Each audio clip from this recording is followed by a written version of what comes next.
देर आए दुरुस्त आए ये कहावत भारत पर फिट बैठ रही है, क्योंकि भारत अब वैश्विक खिलाड़ी बन चुका है और कई क्षेत्रों में टॉप एक्सपोर्टर के रूप में भी उभर रहा है। दरअसल हाल ही में आए आंकड़ों के अनुसार पेट्रोलियम प्रोडक्ट, जेमस्टोन यानी रत्न और शुगर यानी चीनी निर्यात में बड़े रिकॉर्ड बनाए गए हैं। ये सफलता सिर्फ आंकड़ों में ही नहीं बल्कि भारत की अर्थव्यवस्था में तेजी से होते सुधार से भी झलक रही है। पिछले 5 साल में भारत ने अपने एक्सपोर्ट को बढ़ाकर दुनिया को ये जता दिया कि भारतीय उत्पादों की गुणवत्ता मांग अब किसी भी देश से कम नहीं है। पेट्रोलियम प्रोडक्ट के एक्सपोर्ट में अब भारत दूसरा स्थान हासिल कर चुका है और इसका श्रेय भारत की विशाल रिफाइनरी क्षमता को जाता है। साल 2018 में भारत का पेट्रोलियम एक्सपोर्ट 5वें स्थान पर था, लेकिन इस साल भारत ने लगभग $84 बिलियन का पेट्रोलियम प्रोडक्ट एक्सपोर्ट किया है, जिस कारण अब भारत दुनिया का दूसरा सबसे बड़ा पेट्रोलियम प्रोडक्ट एक्सपोर्टर बन चुका है। इसकी एक बड़ी वजह की बात करें तो भारत में मौजूद विश्व की सबसे बड़ी जामनगर रिफाइनरी जो गुजरात में स्थित है। भारत सस्ते क्रूड ऑयल को खरीदकर उसे रिफाइन कर पेट्रोल और डीजल जैसे फ्यूल में बदलकर निर्यात कर रहा है, जिससे उसके विदेशी मुद्रा भंडार में भी इजाफा नजर आया है। और देखते ही देखते देश के पड़ोसी और यूरोपीय देशों ने फ्यूल की बढ़ती मांग का फायदा उठाया है। वहीं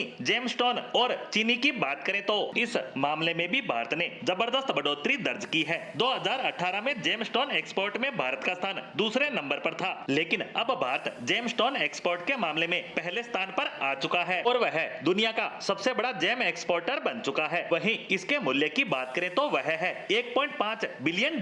वहीं चीनी निर्यात के मामले में भी भारत 4 गुना तक की बढ़ोतरी कर चुका है। भारत अब दुनिया की कुल शुगर मार्केट का 12% हिस्सा कंट्रोल कर रहा है, जिसके दम पर भारत शुगर निर्यात के मामले में दुनिया में तीसरे नंबर पर आ चुका है। वहीं एग्रीकल्चर और केमिकल के मामले में भारत ने जो प्रगति हासिल की है वह भी दुनिया भर में किसी भी रूप में कम नहीं है। भारत में केमिकल प्रोडक्ट का उत्पादन अंतर्राष्ट्रीय मानकों के अनुसार हो रहा है, जिससे कई अन्य देश जो अब तक भारतीय उत्पादों को नहीं अपनाते थे वो भी अब इनकी ओर आकर्षित हो रहे हैं। भारत अब वैश्विक स्तर पर केमिकल का तीसरा सबसे बड़ा निर्यातक बन चुका है और दवाइयों की मांग भी भारत में तेजी से बढ़ रही है। पिछले कुछ सालों में भारत के इस आर्थिक विकास का असर अब साफ दिखने लगा है। जहां साल 2018-19 में भारत का एक्सपोर्ट के मामले में दुनिया में 28वें स्थान पर आता था, वही अब 17वें स्थान पर पहुंच चुका है। और आने वाले वक्त में यह देखना महत्वपूर्ण होगा कि भारत कब टॉप 10 में अपनी जगह बना लेता है। वैसे इस सफर में कई चुनौतियां हैं, लेकिन भारत की मौजूदा आर्थिक नीतियां और भारतीय उत्पादों की गुणवत्ता भारत को वैश्विक व्यवस्था में एक परमानेंट स्थान दिलाने के लिए काफी है। भारत के लिए अब जरूरी है कि वो अपनी सप्लाई चेन, इंफ्रास्ट्रक्चर और नई तकनीक के लिए सही राह पर निवेश करे,